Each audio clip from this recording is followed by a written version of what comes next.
After overthrowing the centuries-old Romanov monarchy, Russia emerged from a brutal civil war, becoming the Soviet Union, the world's first Marxist-Communist state. On March 8, 1918, the ascendant Bolshevik Party formally changed its name to the All-Russian Communist Party. It was neither the first nor the last time the party would alter its name to reflect a slight change in allegiance or direction. However, it was the birth of the Communist Party as it's remembered in history. This new powerhouse occupied nearly 1/6 of the Earth's land surface, ruling with an iron fist until its dissolution in 1991. But what led to these monumental changes, and how did they shape Russia? Let's get started, and remember to let us know in the comments what topics you'd like us to cover next. The fall of the Tsarist regime. Before 1917, Russia was a vast empire under the autocratic rule of Tsar Nicholas II. The early 20th century was a profound struggle for the Russian populace. Economically, Russia lagged behind Western Europe, with a largely rural economy that failed to meet the needs of its growing population. The peasantry, which formed the bulk of the population, lived in dire poverty, while industrial workers in urban areas faced harsh working conditions, low wages, and long hours. These economic hardships were compounded by widespread food shortages and inflation, making everyday life increasingly unbearable. The situation was further worsened by Russia's involvement in World War I. The war effort strained the fragile economy and led to significant military defeats, demoralizing the army and the civilian population. Russia's poorly equipped and poorly led forces suffered devastating losses against the better prepared German army. As casualties mounted, the morale of the Russian people and soldiers plummeted, leading to widespread disillusionment with the Tsarist regime. Public discontent and unrest grew, fueled by the government's failures to address its people's basic needs. Strikes, protests, and demonstrations became more frequent, with calls for political reform and an end to the war becoming louder and more insistent. The tipping point came in February 1917, when protests and strikes erupted in Petrograd, modern-day St. Petersburg. Initially sparked by food shortages and worsened by harsh winter conditions, the protests quickly became a mass movement. Workers from various factories joined the strikes, and the demonstrations soon encompassed various social and political grievances. As the unrest escalated, the Tsar ordered troops to suppress the protests.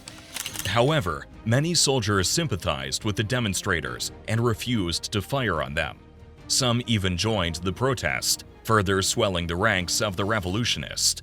The situation rapidly spiraled out of control, and it became clear that the Tsar's authority was crumbling. Faced with the growing chaos and the collapse of his support base, Tsar Nicholas II renounced the throne on March 2, 1917.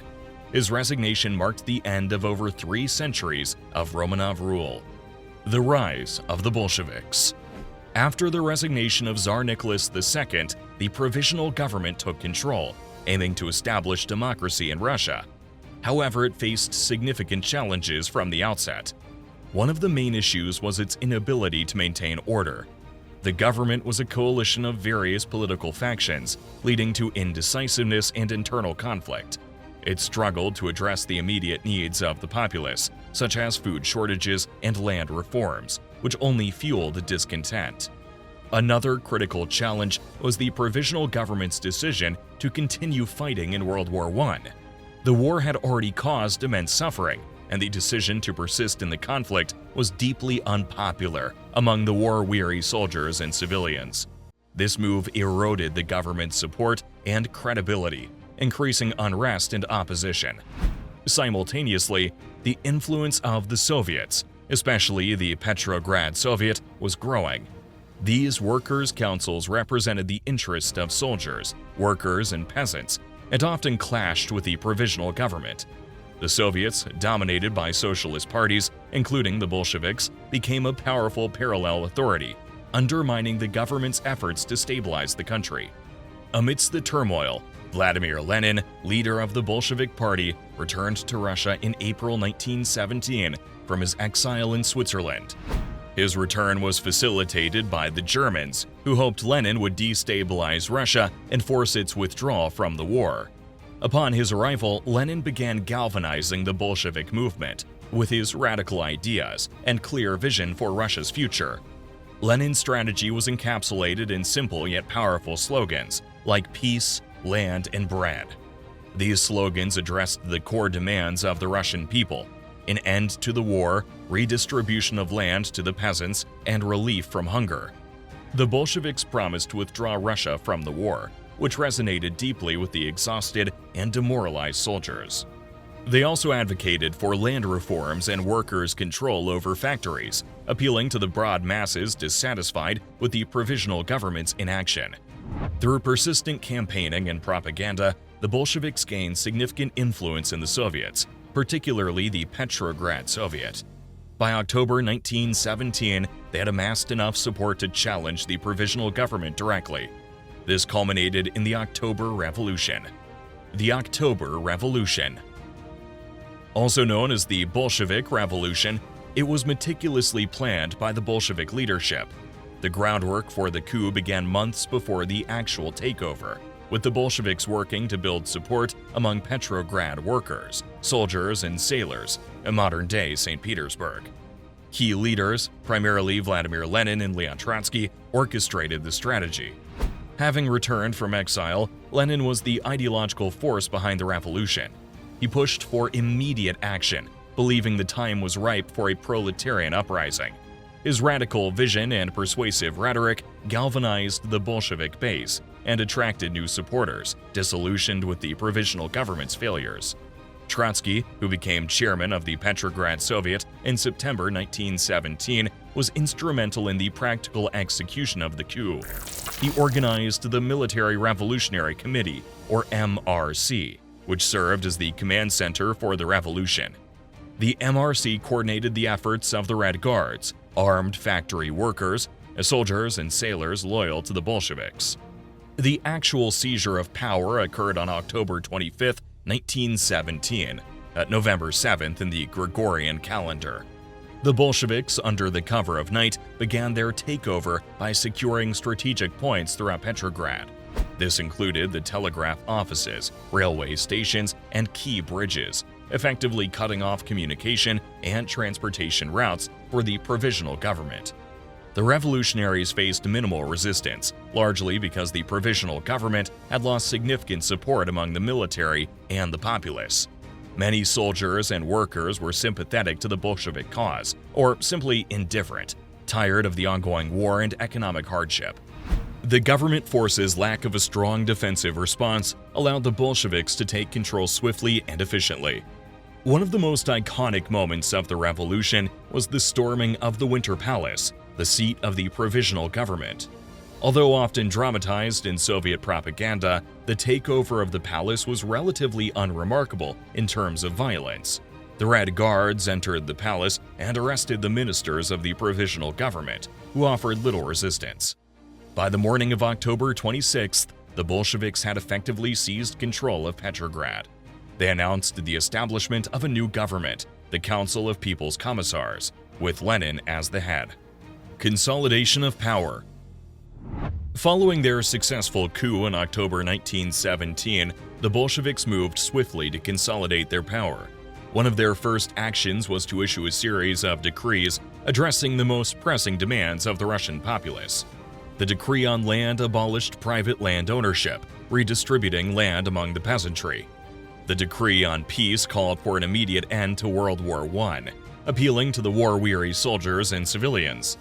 The decree on workers' control allowed workers to oversee and manage factories, aligning with socialist principles and garnering support from the industrial working class. The Bolsheviks also nationalized industry and banks, bringing the means of production and financial institutions under state control. This move aimed to dismantle the capitalist system and lay the groundwork for a socialist economy. One of the most significant actions the Bolshevik government took was the signing of the Treaty of Brest-Litovsk in March 1918.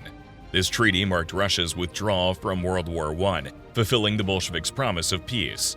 However, the treaty came at a high cost. as Russia had to make substantial territorial concessions to Germany, ceding large areas of land in the West. Despite these losses, the treaty allowed the Bolsheviks to focus on internal challenges.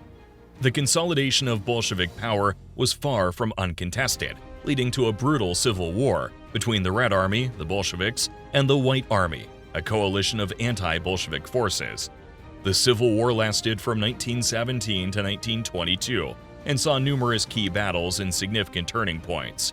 The Red Army, under the leadership of Leon Trotsky, implemented effective strategies and maintained high discipline, eventually securing victory. Economic and social changes. After seizing power, the Bolsheviks embarked on an ambitious project to transform Russia's economy and society. A cornerstone of this transformation was the collectivization of agriculture, which aimed to consolidate individual peasant farms into large, state-run collective farms. The Bolsheviks believed this would increase agricultural productivity and support the industrial workforce with a steady food supply. However, this process often met with resistance from peasants, leading to widespread disruption and famine. In addition to economic changes, the Bolsheviks implemented extensive social reforms to reshape Russian society along socialist lines. One of their primary goals was the promotion of literacy. The new regime launched a nationwide literacy campaigns, establishing schools and educational programs to eradicate illiteracy, especially among the peasantry. Education was made more accessible and secular, reflecting the Bolsheviks' emphasis on scientific and technical knowledge. Gender equality was another significant focus. The Bolsheviks introduced measures to improve women's rights, including legalizing divorce, granting women the right to vote, and promoting female participation in the workforce. The state provided maternity leave and established communal childcare centers to support working mothers, striving to break down traditional gender roles and integrate women into the public sphere.